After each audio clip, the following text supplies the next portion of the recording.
going to be starting back on the 4230 project that we've been left off of here for a couple of weeks. Just kind of give you a brief refresher about what we ran into last time. So in the last video working on the 4230, video's titled Repairs on the 4230 Go Turbine Roll. But we were pulling the load shaft out of this tractor, the load shaft seals and bushings. Upon pulling the load shaft out, the old load shaft, we discovered that what is referred to as the drive control arm, it's actually not the arm, it's what senses the load on the actual load shaft. So a little explanation about what the load shaft actually does. So these tractors have what's called drive control. And if you're not familiar with tractors equipment as far as what drive control does, drive control senses the amount of pull on the hitch, on the 3-point hitch arms of the tractor to determine if the tractor is struggling to pull an implement to the ground. If it is struggling to pull an implement to the ground, the drive will automatically start to raise the hitch hydraulically to allow the tractor to regain traction and regain momentum. And so that arm that we pulled out of the rear end housing is no longer there, of course, but that's what it was. And honestly, that day after I got done, pulled that out, I was so disgusted. I was disgusted at myself because it was one of those things I couldn't tell if it was something I had done or if it was something that was already broken on the tractor. So therefore, if you mechanic, you know what that's like. And, one of my buddies, former students of mine, lives out of town, called. He's like, man, I'm watching this video. I can just sense how disgusted you were, and I was. Ryan, you saw it, and sorry, I don't know. It's just very aggravating. So I've done a bunch of research trying to decide if the hitch is going to work. So I've read, and the way I interpret this is this hitch is going to function normally, meaning it will raise up and down, which is all I'm trying to accomplish. But it will not have drive control. I know that. I'm perfectly fine with that. This tractor is not going to plow anything, so I'm not worried about that. Like I said, the most important thing it's probably going to do is pull the hay fluffer. If we do that, it may pull the rake. We may not ever put anything. We might put a disc motor on it, something like that. But nothing that we're ever going to need drive control for anyways. So I am not worried about that. And it always cracks me up. And of course, I turn to the Facebook groups for these tractors looking for some advice because, everybody always thinks they know it all. But honestly, I didn't get a straight answer out of anybody. There was one guy that gave me some pretty good information. He said that they had the same issue whenever they pulled theirs apart to do that.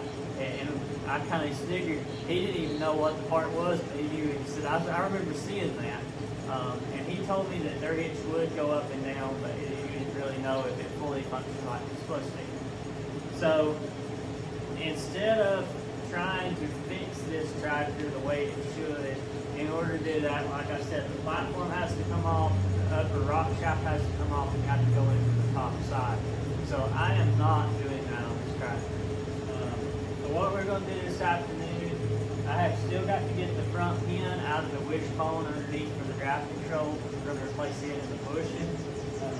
And I broke every drill bit I had trying to cut it out of there, so I bought some new drill bits, or a one size drill bit for that. So I'm going to get underneath here, drill that out, try to drag the wishbone out from underneath, replace it today. Go ahead and put the bushings, the seat, the shaft, and the front pin and stuff back in it. Got the hydraulic filter, we're waiting on seal for the PPO. We got a revo kit for the one hydraulic remote that works on this tractor. And I think that's it. So, let's get to work.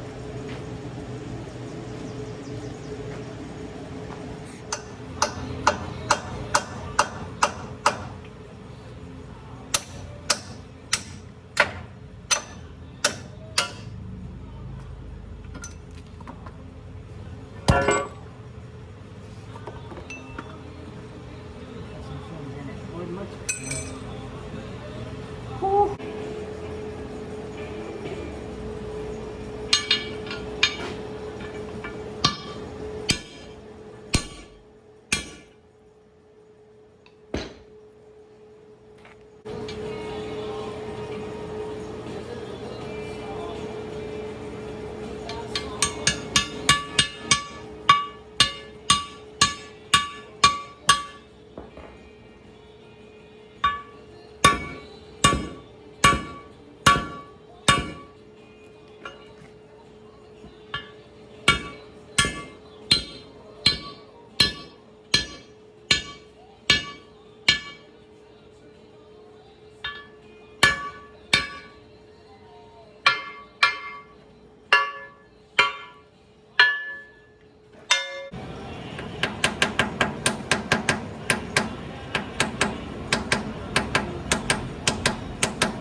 finally found my shims. John Deere, like I said, sells 3 different ones. Rain's coming in, the mosquitoes is coming out. And I don't remember, I think the R47566 is the official John Deere number. I think they are 48 thousandths. The 567 was like 38 thousandths, and the 68 was like 68 thousandths. If you're buying your load shaft and seals and stuff from Bowling Machining, they sell a seal kit or a shim kit, and I didn't buy one because they said usually you would reuse the shims that you had, but like I said, this hitch is wore out so bad I needed thicker shims, and I did not know that when I ordered it, so it's no fault to Bowling. It's not their problem. I will tell you though, their shim kits are half the price of what John Deere's are. These 3 shim kits cost $68, I think is what they cost. And then I had to pay freight. They were 40 something dollars, and I paid freight and taxes and everything on it. Bowling's, you can get the shim kits, and they're like $23 plus freight. So if you're ordering your load shaft seals and load shafts from them, you're almost better just go ahead and buy you a kit. Whether you need it now or not, you can always just put it away. But either way, I got mine. It wasn't a problem. Like I said, when I did the 4440, me and the old lady that answered the phone that day when I called Bowling, she was excellent. I had no gripes, no complaints, and we discussed whether or not I would need a shim kit or not. I'm curious, and these actually have a lip bore on them. I'm gonna go get a caliper and mic these, just so we know where we're at, so we can get an idea where we need to start at. So let me grab us a mic.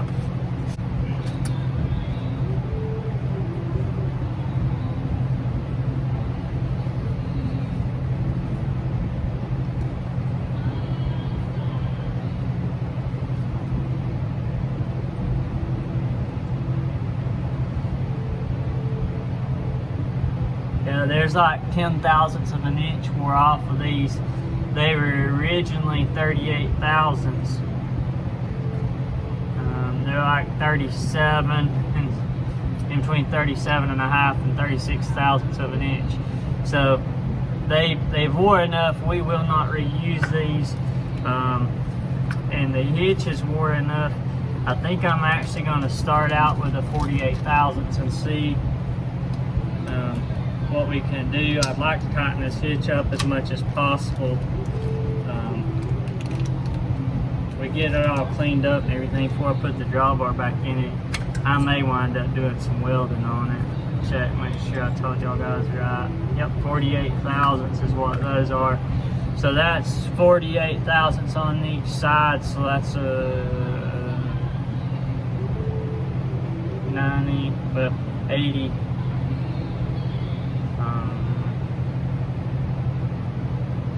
Be 86 plus 6, be 92, yeah, 92 thousandths of an inch. And so that's a pretty good bit, the gap to take up. I don't know that we have that much, but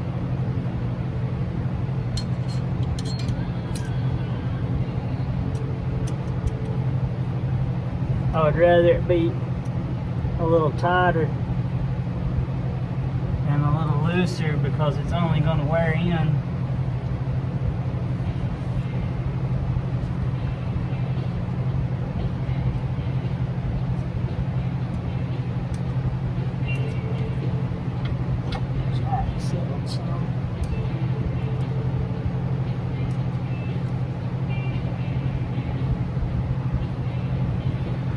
Let me see if I can shove this other one up on the other side, and then we'll get our shaft and drive in there. Alright, so that is where we're going to need to be at. I think I guess we possibly could try the 60. And that's going to be a bunch. That's going to be like 120 132 thousandths. We're at 90, so that's 40 thousandths over from where we're at now. I don't think we got that much room. I just want to take time while I'm messing with this stuff right here and thank y'all guys for hanging in with us. I'm sorry that I've said we had a farming channel and you haven't got to see any farming whatsoever this year. That's not my choice. It's Mother Nature's and the good Lord's. We are continually getting rain here. Me and Bruce discussed it last week. The decision was made last week that there will be no corn planted on this farm this year. We're so late in the season that we're afraid it's just not going to grow, and so we'll just do something different next year. The main decision factor that made that decision was the fact that I went down and checked fields last week, and when checking fields I discovered that half of the fields that we had sprayed a month ago already had cucumber over waist deep in them. So we would have to make a full pass across the fields again. Yeah, we're not going to be able to use those 68 thousandths, they're too thick, which I figured they would be. So we're not going to plant any corn this season. It's not feasible. We cannot afford for the cost of planting the crop to put that crop in the ground and lose it like what we did last year. This is the 15th, 13th, no, 14th. Yeah, 15th. This is the 15th of June, and I haven't cut any hay. And most of the local producers around me have not cut any hay. There's been some boys cut on some high ground, but we are still so wet we can't get in. I mean, it's raining every day at 5 o'clock. The humidity is literally so high that the storm builds up all day long, and between 5 and 9 at night, it rains every night. And it's between a tenth to a quarter. You might get an inch if it's in one of the thunder boomers, thunder showers. And so we're kind of backed up against the wall now. And we're fixing to have to go to the field and just go, and it's just going to be what it is. And the bad part about doing that is this first crop of hay is junk. It has no nutritional value in it, so we're going to have to figure out a way to get higher palatable feed later in the season. So in order to do that, because we're not planting corn, I plan on planting, it depends on what part of the country you're in, but in the south we refer to it as sorghum Sudan. And so they've got a new variety our seed company that we deal with does that is like a rapid growth hybrid dwarf. And so I'm going to plant it, probably going to cover about 20 acres with it. That we put chicken litter and stuff out on to plant corn in hopes that we can cut 2 cuts of hay off of it and make baleage off of it. Because the thing is like I said in the bell processing videos, I've got one customer that needs between 4,000 and 5,000 square bales this summer. As late as it is in the season, I'm going to be pushed to get him taken care of and get all my cow hay customers taken care of too. Because we'll be cutting it close. If we don't get started cutting hay until the 1st of July, we typically start second cut the week of the 4th of July. And so it takes us from July the 4th to the first week of September to cover everything that we typically cover. And so I'm not gonna lie, I'm a little nervous that I'm sitting here, I'm out of hay. We don't have any reserves. We fed everything out because I was planning on filling barns up. And we got weather that just will not give us a window to cut hay in. And so it's a little nerve-wracking, I guess would be the way to say that. But maybe one of these days, good Lord's gonna give us a break. I don't know why we continue to get all this rain. Some days I feel like Noah and I keep waiting on him to come by in a boat. But either way, enough yakking. Let me get the load shaft. We'll put these seals in there. We're gonna run 48,000 shims on both sides. Go ahead and put her back up there. Put her shaft back in.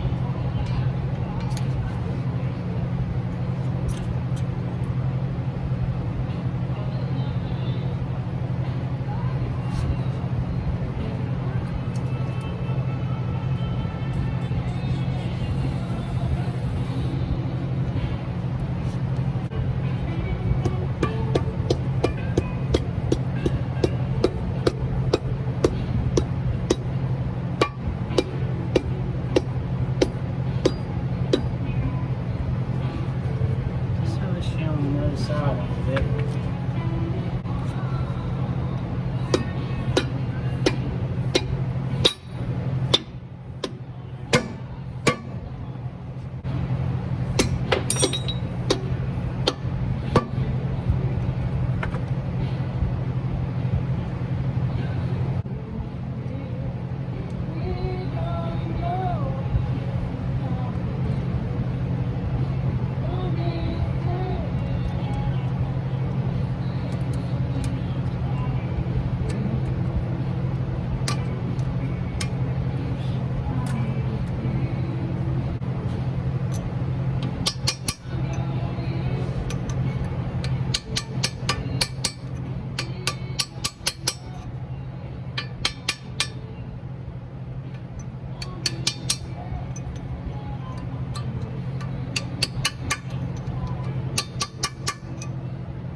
Screw. Ah.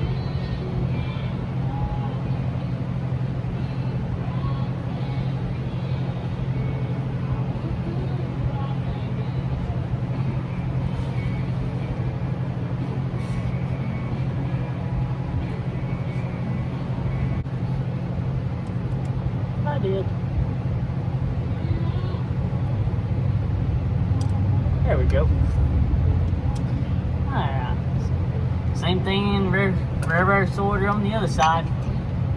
Thanks for watching NW Farms. If you made it this far, you're a loyal viewer. You're not just somebody just watching.